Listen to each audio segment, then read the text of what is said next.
एकदम ज्यादा मत खाना खा लिया करो दोस्तों, नहीं तो क्या बहुत नींद आ जाएंगी एकदम तबीयत से, नहीं तो ऐसे आखिरी बस तो इसके बाद कुछ खाना ही नहीं है करके एकदम ऐसे मत खाना कभी, है ना।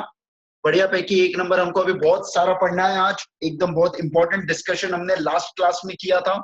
जो हमने देखा था कि वेरियस एलिमेंट्स ऑफ कॉन्ट्रैक्ट कैसे, मतलब हमने चालू किया था कि बेसिक क्या होता है कॉन्ट्रैक्ट, मतलब क्या होता है, वो सब चीजें जो हमने देखी थी। आज हम उसको मेन किस वे से हमको पढ़ना है, आज हम लोग वो चालू करने जा रहे हैं मेरे दोस्तों। लेकिन एक बार मैं आपको पूरा पूरा पिछले क्लास का रिवाइज करवा देता हूँ, मैंने आपको क्या क्या पढ़ाया था।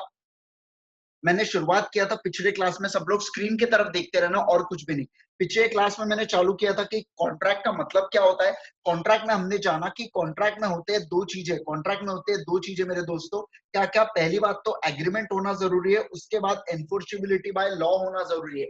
वही एग्रीमेंट जो एनफोर्सेबल बाय लॉ होगा, ऐसा एग्रीमेंट जो एनफोर्सेबल बाय लॉ होगा, केवल उसी को हम लोग क्या बोलेंगे दोस्तों, केवल उसी को हम लोग कॉन्ट्रैक्ट बोलेंगे और किसी को भी हम लोग कॉन्ट्रैक्ट नहीं बोलेंगे। बाकी सारे बाकी सारे एग्रीमेंट जो एनफोर्सेबल बाय लॉ नहीं है, बाकी सारे एग्रीमेंट जो एनफोर्सेबल बाय लॉ नहीं है, उनको हम लोग कॉन्ट्रैक्ट बोलेंगे क्या दोस्तों, उनको हम लोग कॉन्ट्रैक्ट नहीं बोलेंगे। उसके बाद मैंने आपको बताया था एग्रीमेंट का मतलब क्या होता है। एक ऑफर प्लस एक्सेप्टेंस प्लस दूसरा ऑफर प्लस एक्सेप्टेंस तो हम लोग बोलेंगे इसका मतलब होता है एग्रीमेंट। एग्रीमेंट में देखो लीगली एनफोर्सेबल तो होना ही चाहिए, साथ ही में साथ उसका कंसिडरेशन या उसका ऑब्जेक्ट भी, क्या बोला मैंने, कंसिडरेशन और ऑब्जेक्ट भी लीगल होना चाहिए। ऐसी चीजों के लिए होना चाहिए जो वाकई ही पॉसिबल ऑफ परफॉर्मिंग होना चाहिए। मतलब क्या, जैसे मैंने आपको बोला कि आप मुझे एक काम करो ना, आप मुझे आपका मोबाइल बेचो, आप मुझे आपका मोबाइल बेचो और मैं क्या करता हूँ, मैं आपके लिए चांद तोड़े तोड़ के लेके आऊंगा। तो ऐसे सिचुएशन में हम बोलेंगे कि भैया ये जो आप कर रहे हो ना, ये जो कॉन्ट्रैक्ट, ये तो मतलब क्या पॉसिबल ऑफ परफॉर्मिंग है ही नहीं। तो या मैं आपको ऐसे बोल रहा हूँ, एक काम करो, आप मुझे मोबाइल दे दो, मैं आपके लिए कोहिनूर का हीरा लेके आऊंगा, बढ़िया इंग्लैंड जाऊंगा, चोरी करूंगा और आपके लिए लेके आऊंगा करके। तो ऐसे सिचुएशन में हम लोग बोलेंगे ये पॉसिबल ऑफ परफॉर्मिंग नहीं है, मतलब ही क्या, ये कॉन्ट्रैक्ट नहीं है। ठीक है, तो दोस्तों आ जाओ, मैंने कल आपके साथ पीडीएफ शेयर कर दिया था आपके ग्रुप्स पे, या आपको भिजवा दिया था मैंने पीडीएफ।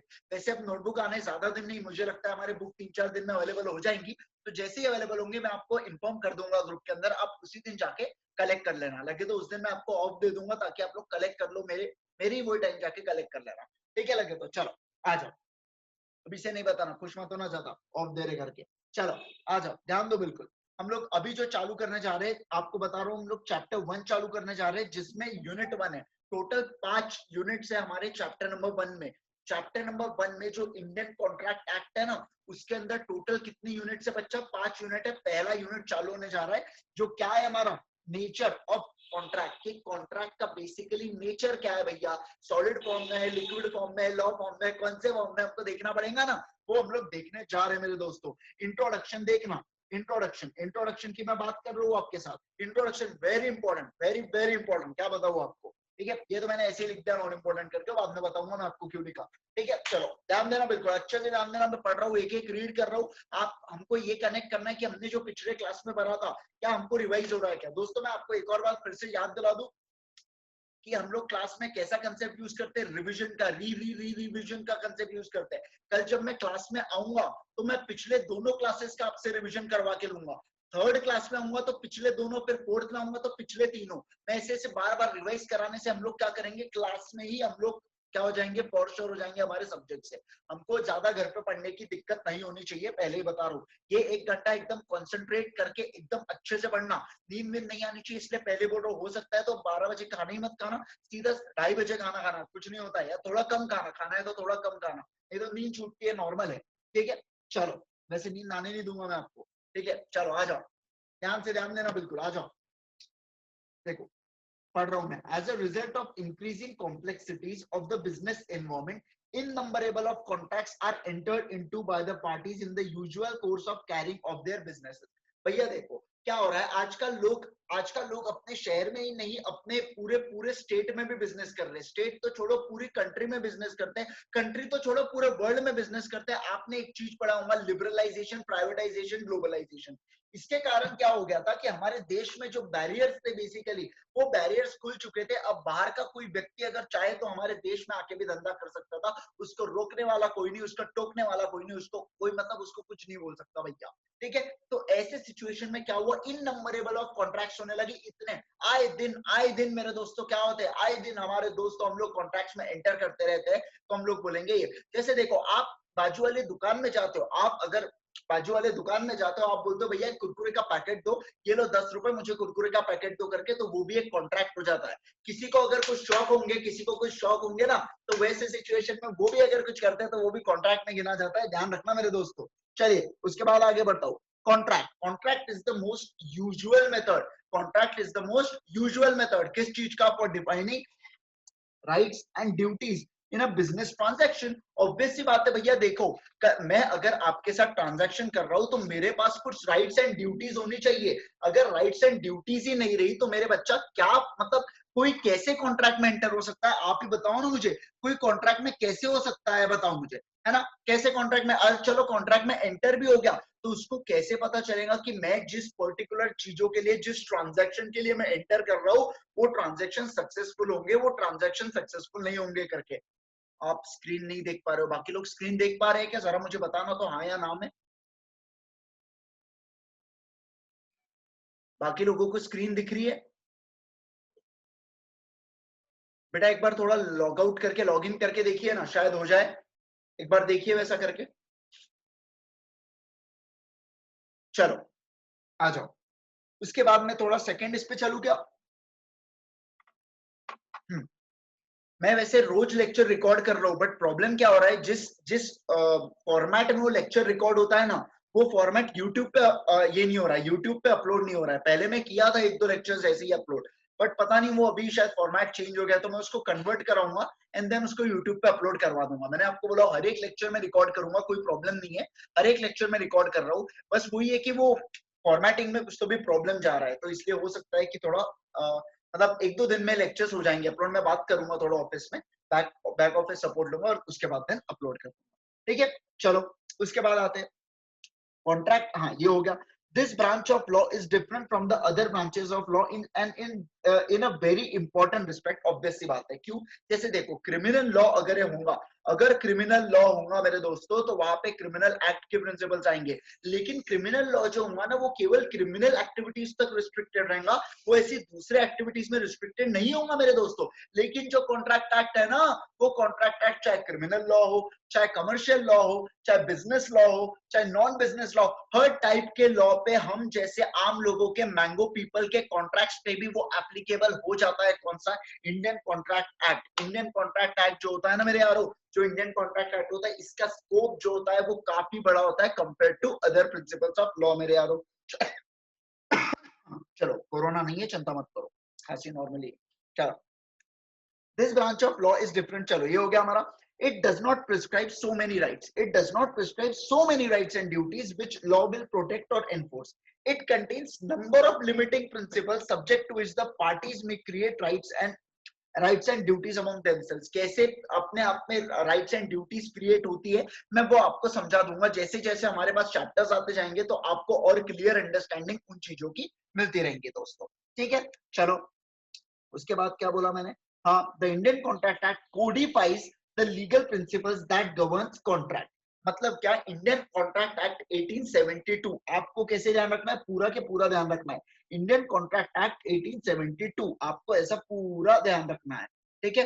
तो ये जो इंडियन कॉन्ट्रैक्ट एक्ट 1872 है ना, ये कुछ लीगल प्रिंसिपल्स बताता है जो भैया कॉन्ट्रैक्ट में होने ही चाहिए। अगर आपको कुछ अपने एग्रीमेंट को एनफोर्सेबल कराना है लॉ में, मतलब आपको अपने एग्रीमेंट को कॉन्ट्रैक्ट बुलवाना है। देखो बच्चा, जो एग्रीमेंट होता है ना, वो ऐसा अपन घर पे नाम नहीं बोलते कि चिंटू रामू शामू, अपन ऐसे नाम नहीं बोलते क्या घर पे वैसे, लेकिन उसका एक्चुअल नाम तो कुछ और होता है ना, उसका जो लीगल नाम होता है वो कुछ और होता है। और अगर अपन चाहते हैं कि अपने वो लीगल नाम करे, तो अपने को कुछ प्रिंसिपल्स को फॉलो करना होगा, केवल तभी तब। जैसे देखो अगर अपने घर पे, जैसे मान लीजिए मुझे जैसे देखो मेरा नाम इंद्रेश, मुझे घर पे आईजी बुलाते हैं, ठीक है, आईजी बुलाते हैं मेरे को, नाम मैं बताऊंगा नहीं मुझे क्या बुलाते हैं, ठीक है। चलो तो मुझे आईजी बुलाते हैं। अब क्या हुआ, अब अगर मुझे बाहर तो मैं चाहता हूँ मुझे इंद्रेश बुलाए करके, तो ये मैं जो घर पे था, यहाँ पे क्या हुआ, ये चीज क्या हुई बच्चा, ये एग्रीमेंट टाइप हुआ। अब ये एग्रीमेंट को अगर मुझे लीगल करवाना है, तो मुझे कुछ कुछ प्रिंसिपल से कोडिफाई करना होगा। वो प्रिंसिपल कैसे होगा, जैसे मुझे मेरे आधार पे इंद्रेश नाम लिखवाना होगा,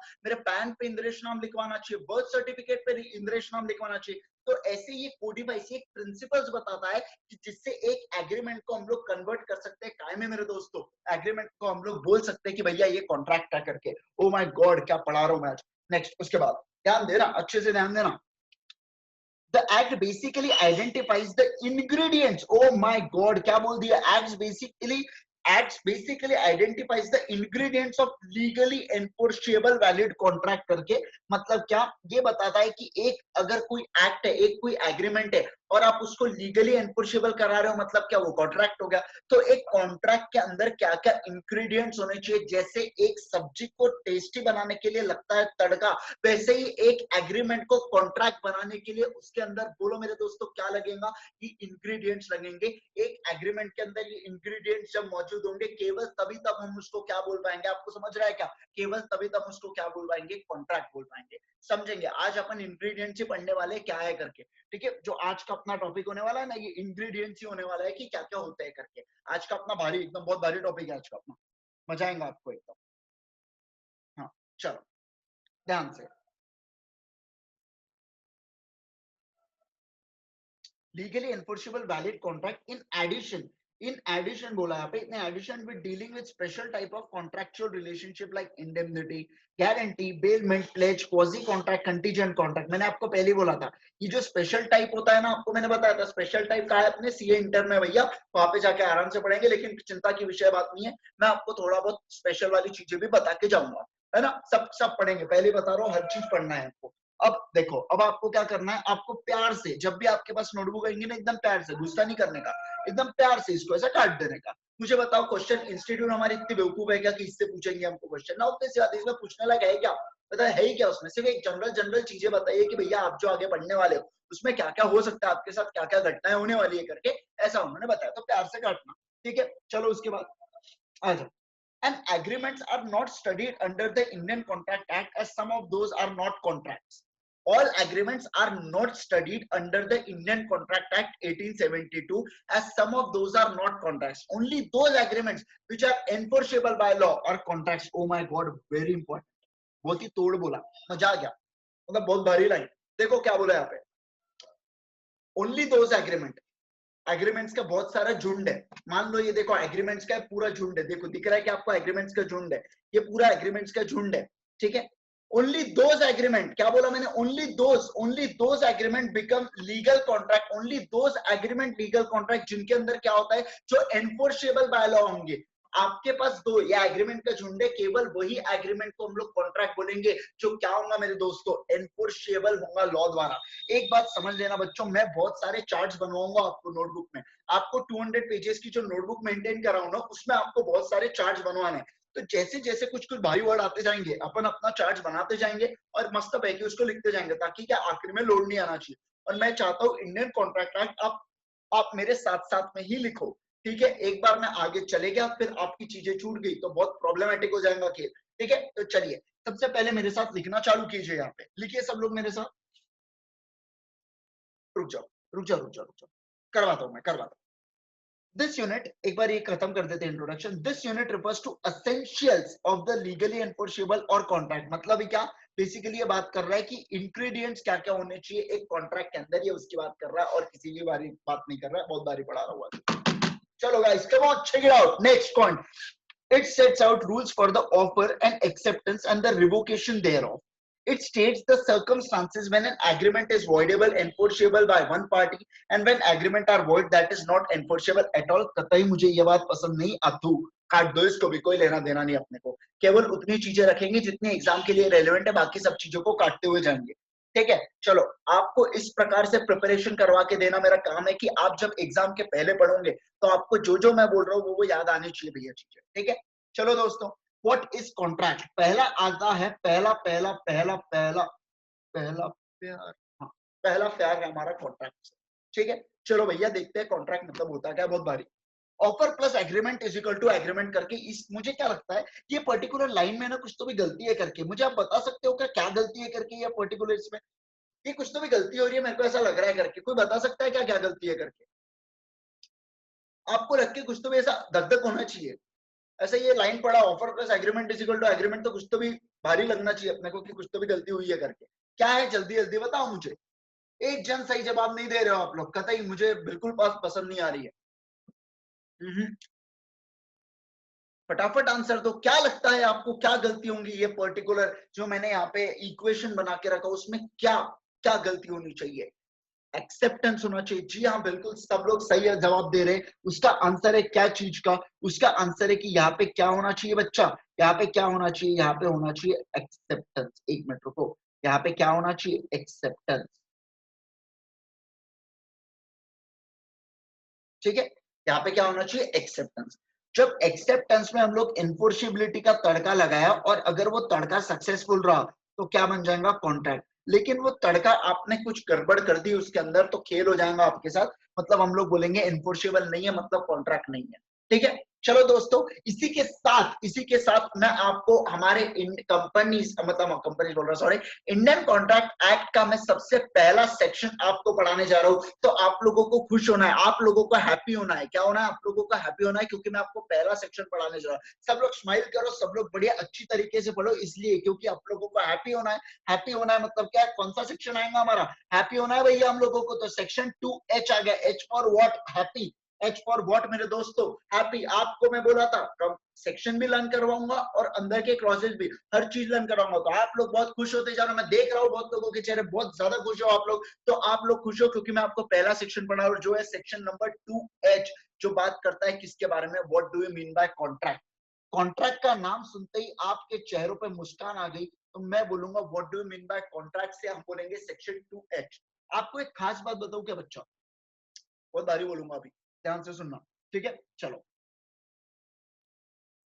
जब भी सेक्शन 2 आएगा, जब भी सेक्शन 2 आएगा तो अपने साथ डेफिनेशन को लाएगा। क्या बोल दिया मैंने? जब भी सेक्शन 2 आएगा तो अपने साथ डेफिनेशन को लाएगा। मतलब ही क्या? जब भी कोई एक्ट में सेक्शन, देखो सेक्शन एक्ट जो होता है ना, उसका पहला सेक्शन बात करता है कि ये एक्ट एप्लीकेबल कहाँ कहाँ पे है, और जो दूसरा सेक्शन बात करता है वो हमेशा हमेशा डेफिनेशन के बारे में बात करता है। चाहे कंपनीज एक्ट होगा, चाहे इंडियन कॉन्ट्रैक्ट एक्ट हुआ, चाहे एलएलपी एक्ट हुआ, या कोई भी एक्ट हुआ है, फलाना ठिकाना कोई लेना देना हमको कोई फर्क नहीं पड़ता। हमारे लिए जब भी सेक्शन 2 आएगा तो हमेशा वो डेफिनेशन लाएगा। सेक्शन 1 आएगा तो वो एप्लीकेबिलिटी बताएगा कि भैया ये लोग, ये जो एक्ट है ना, ये कहाँ कहाँ एप्लीकेबल हो सकता है करके। ठीक है, ये बात को नोट करके लिख दीजिएगा, आपको कल के चल के जब आप बड़े हो जाओगे, मतलब क्या इंटर और फाइनल में आपको ये चीज काम में आएगी। हो सकता है आपको अभी इतना उसका रोल कॉल मदद ना मिले, लेकिन डेफिनेटली ये सब चीजें आपको पता होनी चाहिए दोस्तों। ठीक है, चलो। सबसे पहली डेफिनेशन क्या बोला हमने? एज पर से कॉन्ट्रैक्ट। कॉन्ट्रैक्ट मतलब क्या? ऐसा एग्रीमेंट जो एनफोर्सेबल बाय लॉ है भैया। कितना आसान है जिंदगी, देख लो आप ही। क्या बोला है यहाँ पे? What do you mean by contract? Contract की डेफिनेशन क्या है? An agreement which is enforceable by law is known as contract. बोलो सब लोग मेरे साथ, सब लोग देखो, जैसे मैं बोलूंगा वैसे बोलना। As per section 2H, H रुकना और थोड़ा सा स्माइल करना। हाँ हाँ, स्माइल करना थोड़ा, और उसके बाद क्या बोलोगे आप लोग? Contract and agreement enforceable by law करके। ठीक है, बोलो समझा कि नहीं समझा? देखो मेरे साथ सब लोग करना है। क्या बोलो? As per section 2H, smile करो, और उसके बाद आपको क्या करना है? An agreement enforceable by law is known as contract करके। देखो कितनी जिंदगी कितनी आसान है, आपको भी समझ रहा हूँ। बहुत ही सिंपल बोला मैंने, कुछ बोला ही नहीं अभी तक। क्या बोला मैंने? देखो, as per section 2H, an agreement enforceable by law is known as contract। ठीक है, चलो आ जाओ हमारे नोटबुक में, आ जाओ। अभी अभी तक हमने क्या क्या देखा सर? भारी पढ़ाओ, एकदम मजा आ रहा है हमको तो, बहुत बहुत ज्यादा मजा आ रहा है। देखो मैंने अभी तक आपको क्या बोला? Offer plus acceptance is equal to contract. Contract define है कौन से सेक्शन में? सेक्शन 2H में। सेक्शन 2H किसके बारे में बात करता है मेरे दोस्तों? सेक्शन 2H की डेफिनेशन भी लिख देते हैं ना साइड बाय साइड, तो मजा आएगा हमको, ताकि क्या पूरी पूरी चीजें एक जगह इकट्ठा हो जाएंगे तो क्या फन होगा। एन एग्रीमेंट,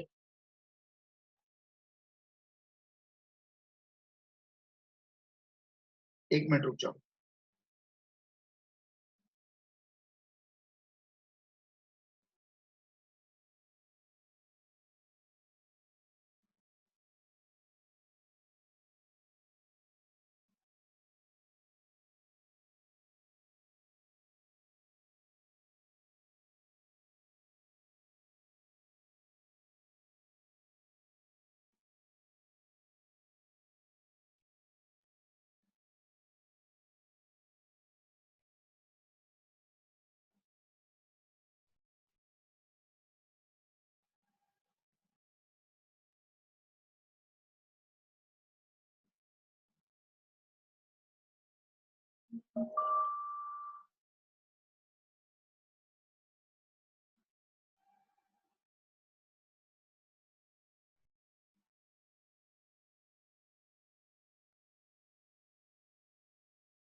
देखो,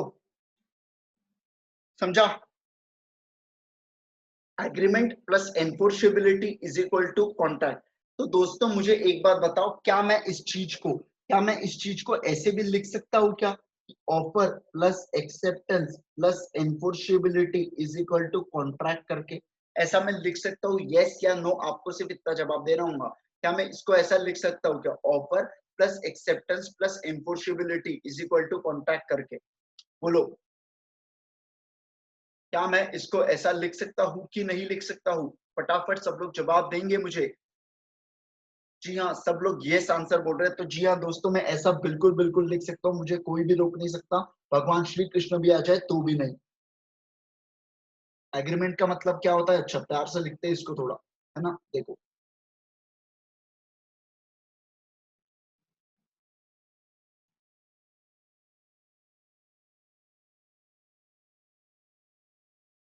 ठीक है। ऑफर प्लस एक्सेप्टेंस होता है एग्रीमेंट। और एग्रीमेंट में जब एनफोर्सिबिलिटी का तड़का लगाएंगे तो हम लोग बोलेंगे वो क्या हो गया भैया? कॉन्ट्रैक्ट हो गया। और कॉन्ट्रैक्ट जब वो चीज हो जाती है तो वो कौन सा सेक्शन आता है? आप लोग खुश हो रहे हो ना वो सेक्शन से? बताओ बच्चों, आप लोग खुश हुए कि नहीं हुए? पहला सेक्शन पढ़ के मजा आया कि नहीं आया? क्या आपको माइंड में बैठ गया है क्या? मुझे बताओ, क्या आपको ध्यान में है? अगर मैं स्क्रीन से हटा दूं चीजें तो आपके माइंड में ये चीज रहेंगी कि नहीं रहेंगी? बताओ मुझे। मैजिक बोर्ड से अगर मैंने ये चीजें हटा दिया तो क्या आपको ध्यान में रहेगा कि नहीं रहेगा? फटाफट बताओ, हाँ या ना? जल्दी जल्दी बताओ। चलो, बढ़िया, बहुत अच्छी बात है, सबको समझ रहा है, बहुत बढ़िया बात है। चलो नेक्स्ट, उसके बाद आ जाइए। क्या बोल रहा है यहाँ पे? The contract consist of two essential elements. मतलब क्या? ये जो बाहरी डेफिनेशन पड़ी उसके अंदर दो एलिमेंट्स है। वो एलिमेंट्स क्या हम लोग लिख चुके हैं क्या? पहला एलिमेंट कौन सा है? देखो भैया, पहला एलिमेंट जो हमारा है यहाँ पे एग्रीमेंट का, और दूसरा है हमारा एनफोर्सिबिलिटी का। क्या एज इट इज हमने वो चीज लिखी है क्या? देखो, पहला जो है ना, पहला पहला क्या बोला ना इन्होंने? Element number. यहाँ पे मैं एक काम करता हूँ, इसको लिखता हूँ ऐसा, एलिमेंट 1 और एलिमेंट 2। ये दोनों एलिमेंट्स है कॉन्ट्रैक्ट के मेरे दोस्तों। ठीक है। चलो, अब बारी आती है एग्रीमेंट को पढ़ने की कि एग्रीमेंट मतलब होता क्या है। मतलब हमारा पहला पहला वाला जो हमारा पार्ट है ना, उसको पढ़ने की अब बारी आ रही है। ध्यान से सुनियो, ध्यान से सुनियो, बहुत बारी पढ़ेंगे। आ जाओ। पहला क्या बोला? एग्रीमेंट। एग्रीमेंट को ध्यान से अच्छे से पढ़ना, प्यार से पढ़ो जैसा। क्या देखो, an agreement, the term agreement given in section 2E, given in section 2E of the act is defined as every promise or set of promises, फिर से every promise or set of promises forming consideration for each other is known as what agreement। फिर से एक और आराम से सुनिएंगे, आराम से सोच रहा, हर एक चीज का एनालिसिस करा के दूंगा कि भैया होता क्या है करके। सबसे पहले, लेकिन उससे पहले दोस्तों आपको समझना होगा, उससे पहले आपको समझना होगा कि प्रॉमिस मतलब होता क्या है। तो प्रॉमिस के लिए नीचे बताया गया है, प्रॉमिस को डिफाइन किया है। सबसे पहले प्रॉमिस की बात करेंगे, और उसके बाद हम लोग बात करेंगे, उसके बाद हम लोग बात करेंगे किस चीज की मेरे दोस्तों? उसके बाद बात करेंगे एग्रीमेंट की। पहले प्रॉमिस मतलब क्या होता है वो समझ लेते हैं। ठीक है, चलो आइए। Section 2B defines promise as, load मत लेना, सेक्शन कैसे लर्न करना है बाद में देखेंगे। ठीक है। Where a person to whom proposal is made signifies his assent there to the proposal is said to be accepted। Proposal when accepted becomes a promise करके। बहुत ही भारी बोल दिया, मतलब क्या बताऊं, मेरा तो ऐसा सर चकरा गया, ये क्या बोल दिया करके इन्होंने। बहुत भारी। ध्यान से फिर से एक और बार अच्छे से पढ़ेंगे तो आपको और समझ में आएगा क्लियरली। देखो ध्यान से, ये लोग घूर घूर के पढ़ो, और स्क्रीन बड़ी करना है तो बोल दो, इससे ऊपर हो नहीं पाएंगे वो, हट जाए। हाँ देखो, when a person to whom proposal is made, क्या बोला? when a person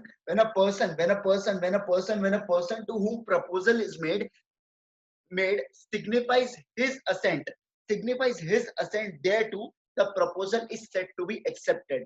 proposal when accepted becomes a promise करके अच्छे से समझाते। आ जाओ नोटबुक में, मैं आपको समझा के देता हूँ क्या होता है उसका मतलब। ठीक है, दूसरी तरफ नोटबुक खोलूंगा मैं उसके लिए। देखिए,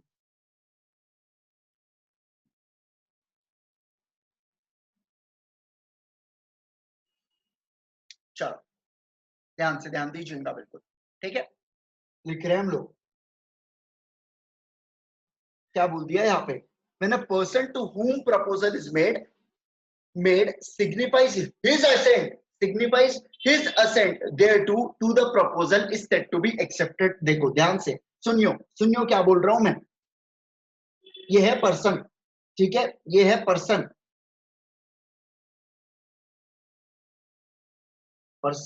वन,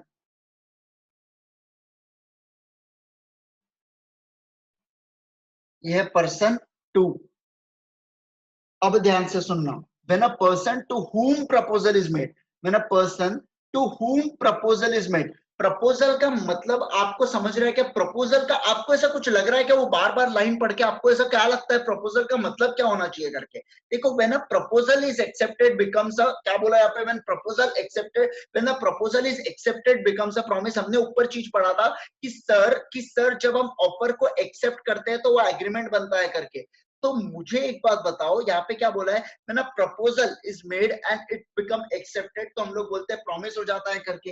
व्हेन अ प्रपोजल मतलब ही क्या सर? प्रपोजल मतलब ऑफर होता है क्या? जी हाँ दोस्तों, ऑफर का अल्टरनेट वर्ड होता है प्रपोजल। ऑफर का अल्टरनेट वर्ड कौन सा है? प्रपोजल ऑफर का अल्टरनेट वर्ड होता है। When a proposal is made to other person and he signifies, मतलब कौन? पर्सन सिग्निफाइज, मतलब दोस्तों ध्यान से सुनिएगा, दोस्तों ध्यान से सुनिएगा, मतलब person to whom proposal is made, मैंने जिसको बोला आई लव यू उसी ने मुझे वापस आई लव यू टू बोलना चाहिए। ऐसा आपके साथ बिल्कुल नहीं होना चाहिए। दोस्तों एक शायरी आपके सामने प्रस्तुत करना चाहूंगा, इरशाद जरूर करिएगा मेरे यारों, ठीक है? क्या हो रहा है भैया, आराम से चलो ध्यान से। जितनी चाहे, बोलो मेरे दोस्तों ध्यान से सुनना, बिल्कुल ध्यान से सुनिएगा। जितनी चाहे उतनी बार प्यार में जताऊंगा, बोलो इरशाद। जितनी चाहे उतनी बार प्यार में जताऊंगा, इरशाद बोलना होगा आपको, नहीं तो मजा नहीं आएगा मुझे। बोलो इरशाद, बोलो सब लोग, जल्दी जल्दी बोलो, थोड़ा एक्टिव रहो कतई, रिश्ते क्या?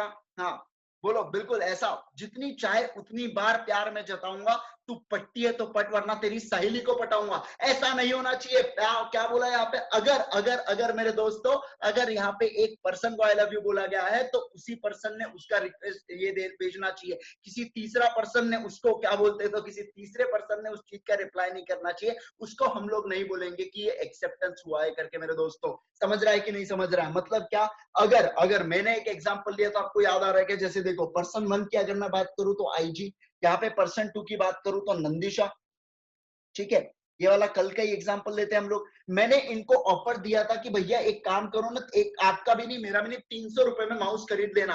तो केवल मैं क्या बोल रहा हूँ कि ये ऑफर केवल नंदिशा के लिए था, ये ऑफर किसी और के लिए नहीं था। कल चल के ये तो चलो ठीक है, यहाँ पे पता है कि आपको ये यहाँ पे ना एक दूसरी लड़की थी, एक गुंजन नाम की दूसरी लड़की थी, वो ऐसे कान लगा के सुन रही थी, वो ऐसा कान लगा के सुन रही थी और देख रही थी, वो ऐसे तेजची नजर से देख रही थी। अच्छा उसको 300 रुपए का ऑफर दिया, फिर वो आती है भागे भागे दौड़े दौड़े मेरे पास, भैया भैया जैसे आपने उसको दिया ना, देखो भाग के आई वो मेरे पास, बोले आपने जैसे उसको 300 में दिया, मैं एक्सेप्ट करने रेडी हूँ, मुझे 300 में माउस बेचो। मैं बोला नहीं नहीं भैया, जिसको ऑफर दिया गया केवल वही एक्सेप्ट कर सकता है, कोई और एक्सेप्ट नहीं कर सकता। मेरे दोस्तों बोलो समझो कि नहीं समझो? समझू ना, बताओ मुझे, समझू ना? ये होता है मतलब क्या, असेंट जो आएगा, जो असेंट आएगा वो इसी से आएगा, जो इसी से आएगा। एक्सेप्टेंस जो आएगा वो किसी से आएगा, जिस पर्सन को ऑफर दिया गया है केवल वही पर्सन, मेरे दोस्तों केवल वही पर्सन, केवल वही पर्सन क्या दे सकता है, केवल वही पर्सन एक्सेप्टेंस दे सकता है, कोई दूसरा पर्सन एक्सेप्टेंस नहीं दे सकता। ये चीज यहाँ पे बोली गई है बहुत भारी तरीके से। बस ये देखो, थोड़ा शब्दों का माया जाल है, माया जाल से बचना। मैं जैसे जैसे लिखा रहा हूँ यहाँ पे वैसे वैसे लिखना। वाह क्या बोल दिया, ये भी एक शायरी। चलो, when a person to whom, when a person to whom मतलब यहाँ पे किसकी बात की है? P2 की बात कर रहे हैं। लिख के रख दो वहां पे मेरे साथ। जैसे ही बुक आएंगे ना, मैं आपको ये भेज दूंगा पूरा के पूरा पीडीएफ, आप लोग उसको देख के समझ लेना, फिर मतलब उसको देख के लिख लेना, ठीक है? ठीक है, चलो आ जाओ, ध्यान से देखना बिल्कुल। पर्सन टू हुम बोला गया मतलब कौन? P2। मेरा person to whom the proposal is made, proposal is made, proposal के वहां पे लिख के रख दो ऑफर, प्रपोजल के वहां पे अपने को क्या लिखना होगा? Offer. When a person to whom proposal is made signifies his assent, signifies his assent मतलब क्या? Acceptance। और यहाँ पे मेन वर्ड क्या है? उसी ने एक्सेप्ट करना चाहिए, किसी थर्ड पर्सन ने एक्सेप्ट नहीं करना चाहिए, ऐसा। signifies his assent thereto. The proposal is said to be accepted. Proposal is said to be accepted. Proposal when accepted मतलब क्या? Offer when accepted becomes a promise. हम तो जानते हैं offer when accepted becomes a agreement मतलब क्या? Basically आपको एक बात बताऊं तो प्रॉमिस मतलब क्या होता है? एग्रीमेंट होता है। शब्दों का माया जाल है। ए को बी बोला गया है। मेरे मान लीजिए आईजी को इंद्रेश बोल रहे हो, इंद्रेश को आईजी बोल रहे हो, बात तो एक ही है ना भैया। पर्सन तो वही मुड़ के देखने वाला है हमको, है ना? तो बस उसी बात इन्होंने किया, प्रॉमिस की। ठीक है, जैसे देखो मैं आपको बताऊं कि सेक्शन जब 2A जो 2A वाला है ना, तो हम लोग बोलेंगे ए वाला जो है ना बेसिकली वो ऑफर का सेक्शन है। ऑफर का, ए मतलब ऑफर। हम बोलते हैं ना ए बोल करके, ए बोल तेरा ऑफर क्या है, ए बोल तेरा ऑफर क्या है, ऐसे बोलने ए बोल तेरा ऑफर क्या है। सेक्शन 2A ऑफर की बात करेगा, तो सेक्शन 2B बोलेगा, फिर वो ऑफर को रिस्पेक्ट करने के लिए बोलेगा, तो सेक्शन 2B बोलेगा। बोलो सब लोग मेरे साथ, सेक्शन 2B बोलेगा, सेक्शन 2B बोलेगा। बोलेगा मतलब क्या बताएंगा वो, कि मैं तेरा ऑफर एक्सेप्ट करता हूँ करके, भैया मैं तेरा ऑफर को क्या कर रहा हूँ, एक्सेप्ट करता हूँ करके। तो बेसिकली ये जो 2B है ना, प्रॉमिस की बात कर रहा है, प्रॉमिस की बात कर रहा है, मतलब एग्रीमेंट की बात कर रहा है और कुछ नहीं। तो चलिए सुनिए मेरी बात, मतलब सॉरी प्रॉमिस और एग्रीमेंट थोड़ा अलग है, लेकिन मैं एग्रीमेंट में क्या क्या चीजें आती है मैं वो बताता हूँ आपको। ठीक है, एग्रीमेंट में थोड़ी सी डिफरेंट चीजें आती है, वो आपको समझ जाएगा जैसे ही मैं आपको क्लियर करवाऊंगा। कुछ जो मैंने कल आपको पढ़ाया था वो चीजें जैसे ही मैं आपको क्लियर करवाऊंगा तो आपको पूरा समझ जाएगा। ठीक है, तो प्रॉमिस एक एग्रीमेंट होता है। जब सेट ऑफ एग्रीमेंट्स होते हैं ना, जब सेट ऑफ प्रॉमिस, प्रॉमिस एक सिंगुलर टर्म है। जब दो, एक से ज्यादा प्रॉमिसेस होती है, एक से ज्यादा प्रॉमिस होती है, तो एग्रीमेंट में कन्वर्ट होता है। वो भी समझाऊंगा क्यों करके। तो केवल इतना ध्यान रखो, यहाँ पे आपको क्या पढ़ना है अभी, केवल सेक्शन 2 भी पढ़ना है और कुछ नहीं पढ़ना है मेरे यारों। सेक्शन 2 को माथे में डाल दो। सेक्शन 2 भी बात करता है प्रॉमिस की। प्रॉमिस मतलब क्या होता है? When a person to whom proposal is made signifies his assent there. Proposal is said to be accepted. A proposal when accepted becomes what मेरे दोस्तों? Proposal when accepted becomes a promise. अब उसके बाद आते हैं ऊपर एग्रीमेंट के ऊपर। चलो, the term agreement given in section 2E. अब सर ये कैसे याद रखेंगे? तो एग्रीमेंट, बोलो मेरे साथ, एग्रीमेंट। एग्रीमेंट आप जब बोलोगे तो आप ई पे स्ट्रेस कर देना। हो गया, बन गया, आपको सेक्शन याद हो गया। देखो सेक्शन ए की बात किया था मैंने, बोला सेक्शन ए में ऑफर है, तो ऑफर को बोलेंगे तो सेक्शन 2 भी आ जाएगा प्रॉमिस के बारे में। सेक्शन सी तो हमने पढ़ा नहीं, डी हमने पढ़ा नहीं, ई के बारे में पढ़ा एग्रीमेंट। और हमने खुश हुए थे, हम एक सेक्शन देख के, सेक्शन 2H था, वो किसके बारे में बात करता था? कॉन्ट्रैक्ट के बारे में बात करता था भैया। देखो कितना सही चल रहा है अभी तक। The term agreement given in section 2E of the act is defined as, उसको किस प्रकार से हम लोग डिफाइन करते हैं उसकी बात हो रही है। Every promise and set of promises forming consideration for each other. Every promise और set of promises, ये एक एग्रीमेंट हुआ।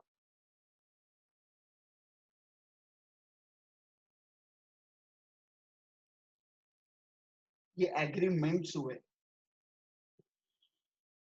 तो हम बोलेंगे जो कंसिडरेशन फॉर ईच अदर आएगा तो हम लोग बोल देंगे कि वो प्रॉमिस। मैंने आपको कल ही के इसमें बताया था, मैंने आपको कल समझाया था मेरे दोस्तों, offer 1 plus acceptance 1 plus offer 2 plus acceptance 2 becomes agreement. तो एग्रीमेंट की डेफिनेशन में हमने क्या बोला? एवरी प्रपोजल, वो मतलब every promise and set of promises forming consideration for each other. ये जो ऑफर एंड एक्सेप्टेंस हुआ, ये एक प्रॉमिस हुआ, प्रॉमिस 1, ये प्रॉमिस 2, तो ये सेट ऑफ प्रोमिसेस हो गए। इनको हम लोग क्या बोलेंगे? ये क्या हुए? ये क्या हुआ मेरे दोस्तों जो हमने इन्होंने किया? तो हम लोग बोलेंगे सेट ऑफ प्रोमिसेस हुए।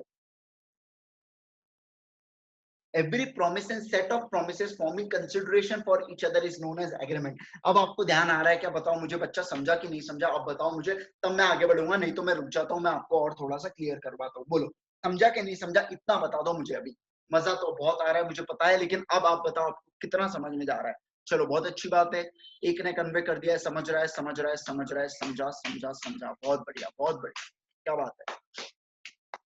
इसलिए मैंने बोला था वो जो बेसिक लेक्चर है ना वो बहुत इंपॉर्टेंट होता है कोई भी चीजों को समझने के लिए।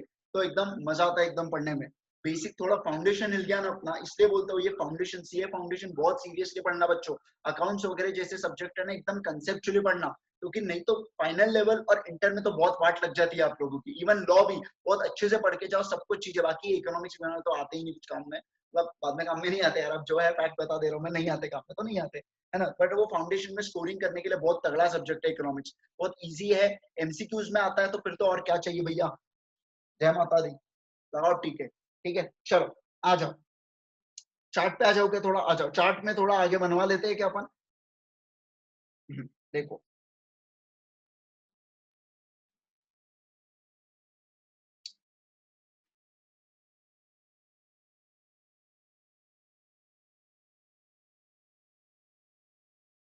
चार्ट में मैं थोड़ा सा आगे बना रहा हूँ।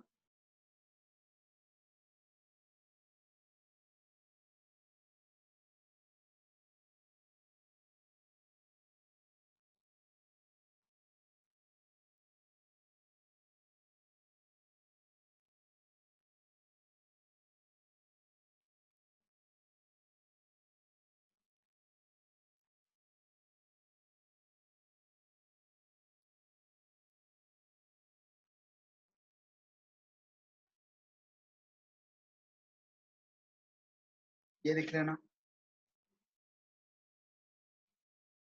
2E पढ़ा हमने। फिर हमने प्रॉमिस। प्रॉमिस मतलब क्या होता है बेसिकली? प्रॉमिस मतलब यहाँ पे ऑफर होता है। नहीं नहीं, एक- हम लोग प्रॉमिस की डेफिनेशन नीचे देख लेते हैं।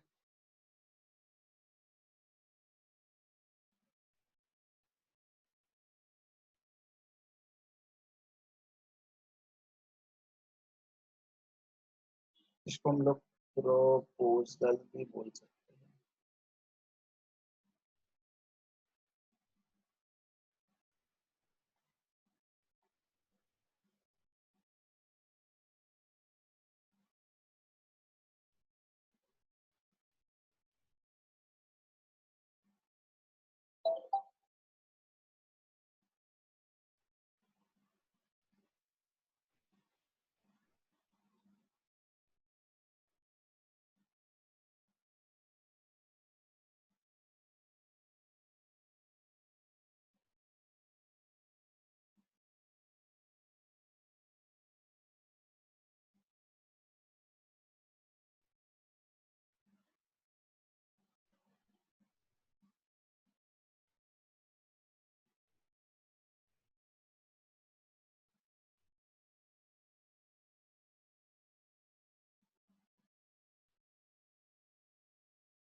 चलो, इसको लिख लो या इसके स्क्रीनशॉट ले लो।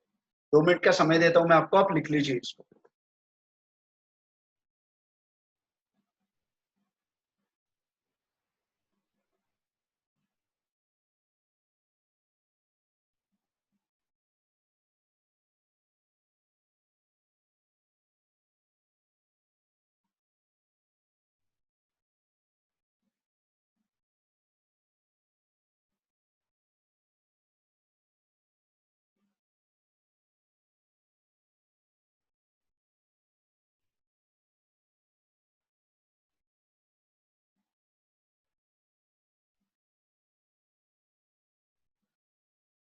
एक बार आपका अगर हो जाता है तो मुझे मैसेज डालिएगा, सर हो गया, या कुछ ऐसा डाल दीजिए मुझे। एक बार कंप्लीट कर लीजिए लेकिन फटाफट, मैं आपको क्लास में ही मौका दूंगा।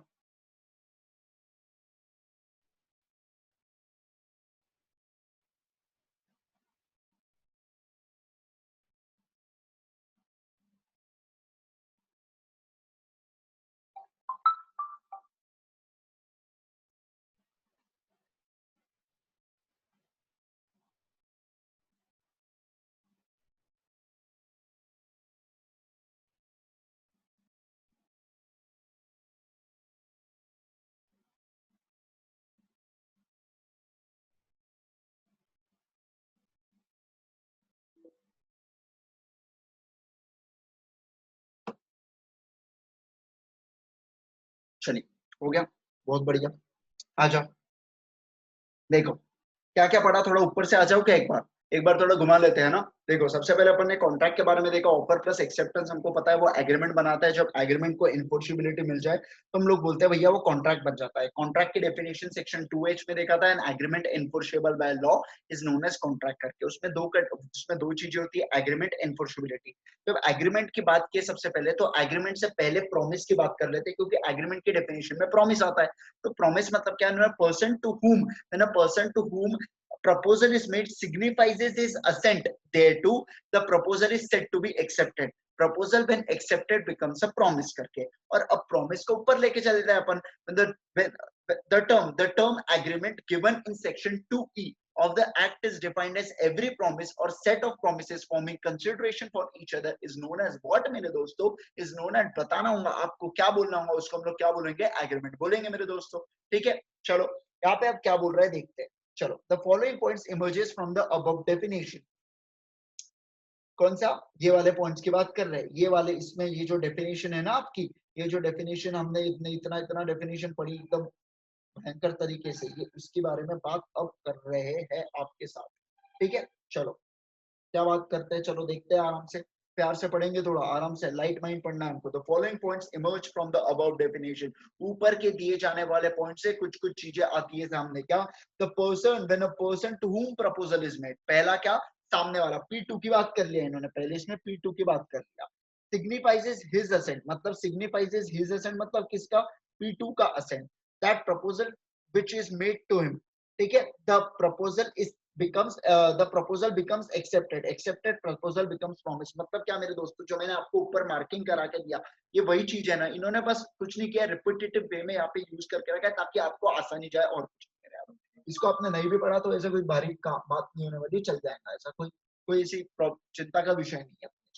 ठीक है, चलो चलो आगे बढ़ा जाए, आ जाओ आगे बढ़ता हूं मैं, ध्यान से सुनना।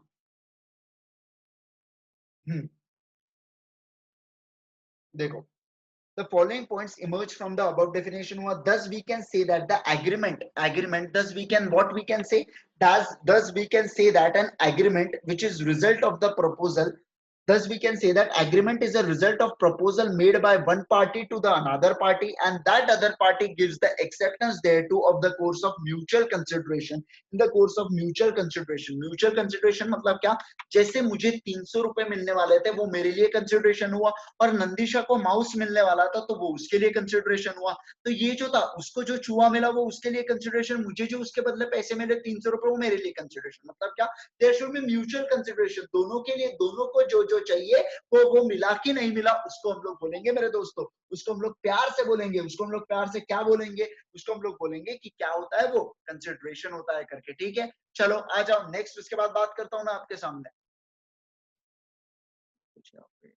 हाँ, ठीक है, ऑल परफेक्ट, ऑल गुड। चलो, एग्रीमेंट व्हेन बिकम्स, वैसे मैं आपको बताऊं क्या, ये चीजें अगर हम लोग, ये बेसिकली ये सब चीजें ना इंटरप्रिटेशन है, ये जो चीजें है ना इंटरप्रिटेशन की बात हो रही है यहाँ पे, हमने वो चीज ऑलरेडी पढ़ाते वक्त ही मैं आपको इंटरप्रेट करा देता हूँ। तो यहाँ पे आपको सी कैटेगरी कर दीजिए, इसको भी आप सी कैटेगरी कर दीजिए। मतलब क्या, बेसिकली आपको इतना पढ़ना नहीं होगा एग्जाम के पहले, आप चाहे तो उसको पेंसिल से काट भी सकते हैं। लो, आपको एक काम करता हूँ, पेंसिल से काट देते इसको अपन,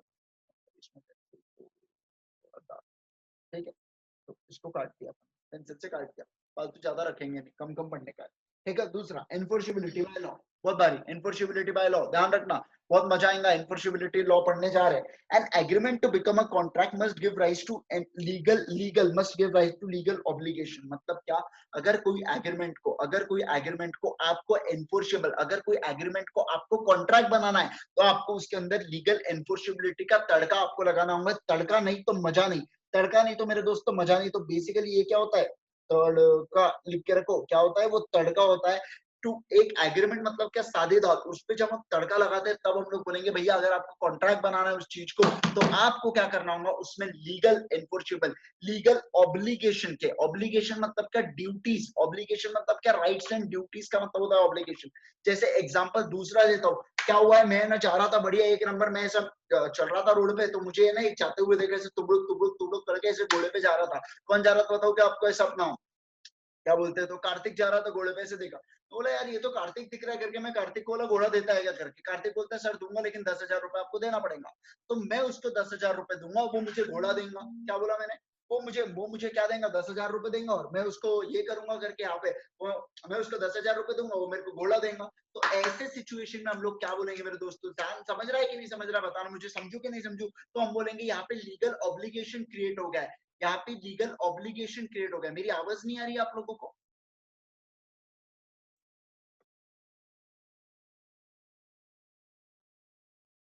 मेरी आवाज आ रही है कि नहीं आ रही है? आ रही है। अच्छा, चलो देखो, मैं एग्जाम्पल को रिपीट कर रहा हूं, मैं फिर से एग्जाम्पल को एक बार रिपीट करता हूँ कि मुझे कार्तिक घोड़े पे जाते हुए दिख रहा था, ऐसे तुबड़ुक करते ऐसे जा रहा था वो, है ना, ऐसे ऐसे बढ़िया वो चलाते हैं ना ऐसा घोड़े, एकदम प्रो मोड में जा रहा था वो। मैंने उसको रोका, रोको बोला, घोड़े वाले भाई रुको बोला। मैं जानता था कार्तिक क्या करके, उसके बाद मैं कार्तिक यार एक काम करता हूँ ना, कार्तिक मुझे घोड़ा दे दे, मुझे घोड़ा बहुत पसंद है, एकदम सफेद सा पूरा पूरा, क्या बोलते हैं वो, क्या नाम था यार वो, महाराणा प्रताप के घोड़े का मुझको याद नहीं आ रहा है, चलो कोई नहीं। जो भी नाम था उसका, वो चेतक, चेतक नाम था उसका, राइट राइट राइट, चेतक नाम था उसका। तो मेरा एक काम करना है, चेतक जैसा दिख रहा है, मुझे चाहिए ये घोड़ा, मुझे घोड़ा खरीदना है करके, बहुत हो गया करके, मुझे घोड़ा खरीदूंगा। कार्तिक बोला दूंगा सर, लेकिन आपको 10,000 रुपए देना पड़ेगा, केवल तभी तब मैं घोड़ा दूंगा, अदरवाइज घोड़ा नहीं दूंगा करके। बोला ये पकड़ 10,000 रुपए, अब मेरे पास लीगल ऑब्लिगेशन है, देखो 10,000 रुपए देना मेरा लीगल ऑब्लिगेशन है, उसका घोड़ा मुझे देना क्या प्रॉब्लम है? लीगल ऑब्लिगेशन, घोड़ा, इसको भी घोड़ा बोलते हैं, लेकिन ये घोड़ा मत समझ लेना। अगर ये घोड़ा हो गया तो मुझे एक बात बताना, अगर ये वाला घोड़ा चल गया, ये वाला अगर घोड़ा होता है, तो क्या ये चीज कॉन्ट्रैक्ट होंगी क्या कभी? ये चीज कभी कॉन्ट्रैक्ट हो सकती है क्या, अगर मैं ये घोड़े का कंसिडरेशन कर रहा हूँ? हो सकती है क्या? नहीं हो सकती है, क्योंकि हमारा ऑब्जेक्ट लीगल हो जाएगा, ऑब्जेक्ट इलीगल हो जाएगा। ऑब्जेक्ट इलीगल तो खत्म, बात ही खत्म हो गई, वहां पे किस्सा ही खत्म हो जाएगा आपका। ठीक है, समझ लो मेरे बात को। तो ये हम लोग बोलेंगे क्या भैया, ये हम लोग बोलेंगे क्या, बोलेंगे चलो जल्दी जल्दी बताओ मुझे, क्या बोलेंगे अब उसको, कि एक एग्रीमेंट को जब क्या बोलेंगे हम, लीगल ऑब्लिगेशन आएगा, तभी तब वो क्या होगा, तभी तब वो कॉन्ट्रैक्ट बनेगा। ठीक है, देखो उसके नीचे समझ जाएगा आपको ये चीज क्या, कॉन्ट्रैक्ट इज एक्सेप्टेड प्रपोजल या एग्रीमेंट जिसको हम लोग बोलते हैं, या इसको इसको हम लोग ऐसे भी लिख सकता हूँ क्या मैं, ऑफर प्लस एक्सेप्टेंस, है ना, offer plus acceptance, accepted proposal होगा। ऑफर को हम लोग प्रपोजल भी बोल सकते हैं, एक्सेप्टेड को हम लोग इसको प्रॉमिस भी बोल सकते हैं, एक तरीके से promise and set of promises forming consideration for each other. तो प्रॉमिस तो हमें नहीं बोलेंगे हम लोग, लेकिन प्रॉमिस 1 प्लस प्रॉमिस 2 मिलके भी यहाँ पे क्या हो सकता है, एग्रीमेंट हो सकता है। तो बेसिकली इसको मैं क्या बोल सकता हूँ, P1 प्लस P2 भी बोल सकता हूँ, प्रॉमिस 1 प्लस प्रॉमिस 2 भी बोल सकता हूँ, प्लस एनफोर्सेबिलिटी बाय लॉ हो जाएगा। तो मेरे दोस्तों हम लोग बोलेंगे यहाँ पे क्या हो जाएगा, वो चीज क्या हो जाएंगी, कॉन्ट्रैक्ट हो जाएगा, बहुत भारी, वो चीज क्या हो जाएंगी, कॉन्ट्रैक्ट हो जाएगा। ठीक है, चलो एक बार पढ़ लेते हैं और फिर एग्जांपल्स पढ़ के ये यहाँ पे डिफरेंस तक पढ़ेंगे, और उसके बाद हम लोग क्लास को एंड करेंगे हमारे। ठीक है, आज हम लोग यहाँ तक पढ़ेंगे, इससे ज्यादा नहीं पढ़ेंगे। ठीक है, चलो आ जाओ, स्क्रीन अटक चुकी है,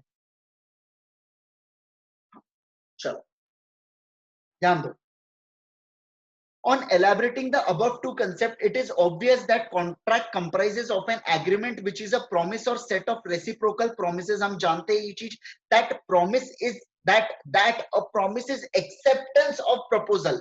प्रपोजल मतलब क्या होता है, मुझे बता सकते हो क्या आप लोग? मैंने आपको बताया था प्रपोजल मतलब क्या होता है, बता सकते हो क्या मुन्ना? बताओ तो प्रपोजल मतलब क्या होता है, देखता हूँ मैं आपको आता है कि नहीं आता है। प्रपोजल मतलब क्या होता है, प्रपोजल मतलब क्या होता है, जल्दी जल्दी बताओ, प्रपोजल मतलब क्या होता है? ऑफर होता है, बहुत सही, सब लोग मस्त जवाब आंसर दिए, ऑफर, ऑफर होता है। प्रपोजल मतलब क्या होता है, ऑफर ऑफर ऑफर। ठीक है, यहाँ पे ध्यान देना, giving rights to binding contract. Further, Section 2H requires agreement to be worthy of being enforceable by law before it is known as contract. Where the parties have been made a binding contract, they created rights and obligation between themselves.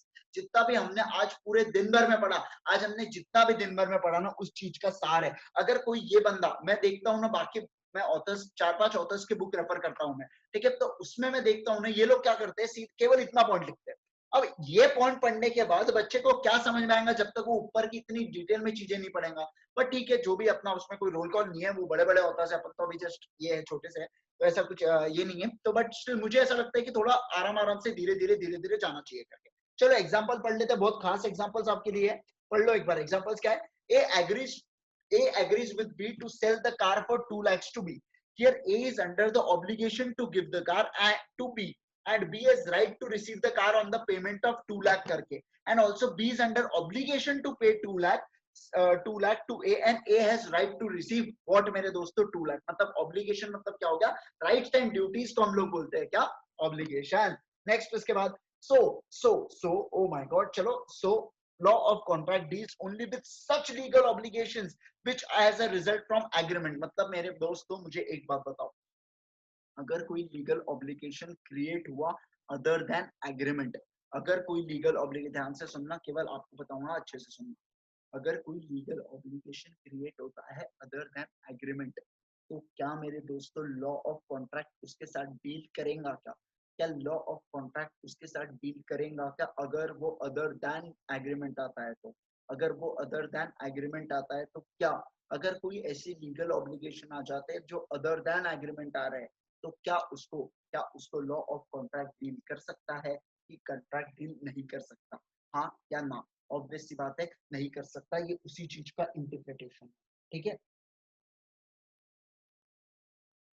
क्योंकि agreement when accepted becomes a contract, तो contract में agreement का होना जरूरी है, agreement ही नहीं तो contract ही नहीं, ठीक है? Such obligation must be contractual in nature, इसका मतलब आपको बाद में समझेगा क्लास खत्म होने के बाद, इसलिए अभी यहाँ पे ग्रीन पेन से मार्क करके रख दे रहा हूँ मैं, आपको बाद में ध्यान ना जाएगा अपने को कि अपन ने क्यों ऐसा किया था करके। However, some obligation are outside the purview of law of contract, ठीक है? एग्जाम्पल एंड ऑब्लिगेशन, देखो कौन से outside the scope of law of contract है, तो यहाँ पे सोशल एग्रीमेंट जो होते हैं ना, जो सोशल एग्रीमेंट होते हैं उसकी बात की है, ठीक है? जो सोशल एग्रीमेंट होता है ना उसकी बात की है यहाँ पे, देखो an obligation to maintain wife and children and order of an court etcetera slash an order, these are the status obligation, so out of the scope of contract, status obligation है, तो ऐसे सिचुएशन में उसको हम लोग बोलेंगे क्या है वो, क्या है वो, कॉन्ट्रैक्ट है वो, मतलब out of the scope of contract है करके। एक बार डिफरेंस पढ़ते हैं, वेरी इंपॉर्टेंट है डिफरेंस, आपको एग्जाम में कई बार पूछा जाता है, ठीक है? एक बार बहुत ही इंपॉर्टेंट डिफरेंस है, आपको बहुत बहुत बहुत इजीली समझ जाएगा। मीनिंग की बात करता है, एग्रीमेंट की डेफिनेशन इन्होंने लिखा है, every promise and set of promises forming consideration for each other को एग्रीमेंट बोलते हैं हम लोग। सेक्शन आप लोग मुझे बता सकते हो क्या सेक्शन 2 की होता है इसके अंदर? यहाँ पे एग्रीमेंट एनफोर्सेबल बाय लॉ को हम लोग कॉन्ट्रैक्ट बोलते हैं। बेसिकली यहाँ पे बात जो की है इन्होंने डेफिनेशन की बात की है और कुछ भी नहीं है, डेफिनेशन के बारे में बात की है। सेकंड स्कोप की बात करते हैं। मेरे बच्चा मुझे एक बात बताना, एग्रीमेंट का स्कोप ज्यादा होता है कि कॉन्ट्रैक्ट का स्कोप ज्यादा होता है? ऑब्वियस सी बात है एग्रीमेंट, क्योंकि एग्रीमेंट में लीगल वाले भी एग्रीमेंट आएंगे और सोशल वाले भी एग्रीमेंट आएंगे, दोनों एग्रीमेंट आएंगे ना। और कॉन्ट्रैक्ट में केवल वही एग्रीमेंट आएंगे जिनके ऊपर लीगली एनफोर्सेबल होगा, मतलब क्या कॉन्ट्रैक्ट का स्कोप कम है और एग्रीमेंट का स्कोप ज्यादा है मेरे दोस्तों। इससे ना एक फेमस लाइन, मुझे आप बताना मैं सही बोल रहा हूँ कि नहीं बोल रहा हूँ, आप बताना। All contracts are agreement but all agreements are not contract, true या फॉल्स? सुनो फिर से, all agreements, all contracts are agreements but all agreements are not contract, true या false? all contracts are agreement, all contracts are agreement but all agreements are not contract. Exactly ये लाइन एकदम true है, बिल्कुल। मतलब क्या कि सारे जो भी कॉन्ट्रैक्ट होगा ना भैया वो तो एग्रीमेंट से ही आता है, लेकिन जरूरी थोड़ी है कि एक एग्रीमेंट कॉन्ट्रैक्ट बन जाए। हो सकता है वो सोशल नेचर का हो तो वो कॉन्ट्रैक्ट ना बने, कुछ भी हो सकता है ना? तो इसलिए हम लोग बोलेंगे स्कोप में क्या बोलेंगे अपन, कौन सा स्कोप वाइडर है? एग्रीमेंट का स्कोप वाइडर है, इसका स्कोप नैरो है बच्चा, क्योंकि ये ओनली लीगल एनफोर्सेबल एग्रीमेंट के साथ डील करता है, बाकी किसी के साथ डील नहीं करता। लीगल ऑब्लिगेशन की बात करते हैं, यहाँ पे मे नॉट क्रिएट बट यहाँ पे नेसेसरीली क्रिएट, वहां पे हो सकता है हो सकता है ना हो, लेकिन यहाँ पे तो होना जरूरी है कि नहीं है मेरे यारो, होना जरूरी है। और नेचर में देखो क्या बोला, all agreements are contracts, all contracts are not are agreements, all agreements are not contracts, all agreements are और ऑल कॉन्ट्रैक्ट्स आर एग्रीमेंट करके जो मैंने लाइन बोला ना, बस उसी चीज का बोल दिया गया है बच्चों। बताओ बच्चों, आपको समझो कि नहीं समझो, बताओ जरा मेरे को, पूरा पूरा समझा कि नहीं समझा?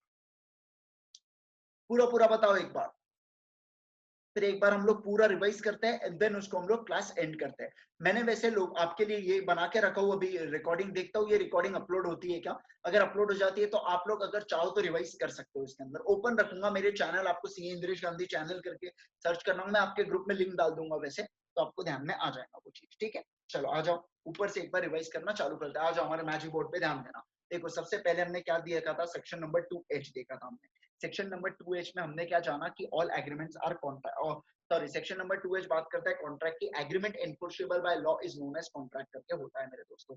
उसके अंदर दो एलिमेंट्स होते हैं, agreement enforceability by law. Agreement की बात करूं तो सबसे पहले प्रॉमिस की बात करना और फिर सेट ऑफ प्रॉमिसेस की बात करेंगे। सबसे पहले promise as per section 2B। हाँ बोलना बोलना बोलना करके हम लोग बोलेंगे, तो बोलना बोलना करके ऐसे करेंगे उसको, ठीक है। चलो दोस्तों ध्यान से सुनना, ध्यान से सुनना, बहुत बारी बोलूंगा अभी, एक बार बोलूंगा लेकिन मजा आ जाएगा आपको, ठीक है। चलो एक बार बोलूंगा लेकिन मजा आ जाएगा। क्या when a person to whom proposal is made signifies his assent thereto, तो हम बोलेंगे क्या, and the proposal is said to be accepted. Accepted proposal becomes a promise, जिसी को हम लोग agreement 1 बोलेंगे, सिर्फ agreement 1।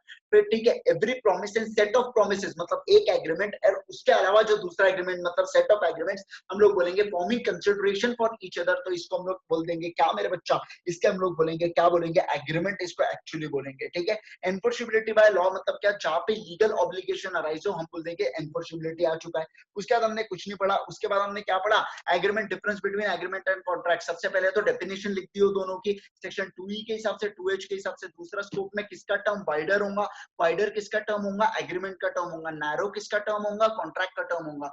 लीगल ऑब्लिगेशन कहाँ पे क्रिएट होंगी, कॉन्ट्रैक्ट में क्रिएट होंगी, यहाँ पे एग्रीमेंट में क्रिएट होंगी क्या, नहीं होंगी। और नेचर कैसा होगा कि all agreements are not contracts but all contracts are agreement करके। सिंपल, लाइफ कितने सिंपल है बच्चा। देखो 4 मार्क के लिए सवाल आएगा, आपको पक्का बता रहा हूं मैं, 4 मार्क के लिए सवाल आने वाला है आपको एग्जाम में, प्रिपेयर रहिएगा बिल्कुल, ठीक है। चलो दोस्तों, तो आज के लिए हम लोग इतना ही करते हैं। अगर आपको अगर ये एक काम कीजिए, इसका फोटो निकाल के रख लीजिए, अगर आपको ऐसा लगता है कि यार भूल गए हम लोग, कुछ हो गया है करके, तो इसका फोटो निकाल के रखिए, ठीक है।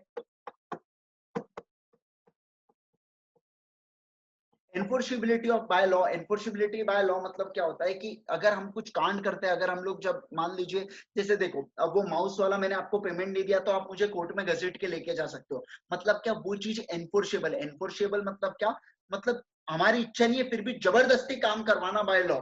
मतलब एक बार अगर आपका कॉन्ट्रैक्ट हो चुका है तो आपके ऊपर लाइबिलिटी आ जाएंगी, आपके ऊपर उसको पूरी करने की लाइबिलिटी आ जाती है, उसको हम लोग बोलते हैं एनफोर्सेबिलिटी बाय लॉ, और कुछ। बहुत सिंपल। ऐसे सारे केसेस जो आप जिनको कोर्ट में घसीट सकते हो, बेसिकली ऐसी सारे केसेस जिनको आप कोर्ट में घसीट सकते हो, उनको हम लोग बोलते हैं एनफोर्सेबिलिटी बाय लॉ, ठीक है बच्चा, समझाना।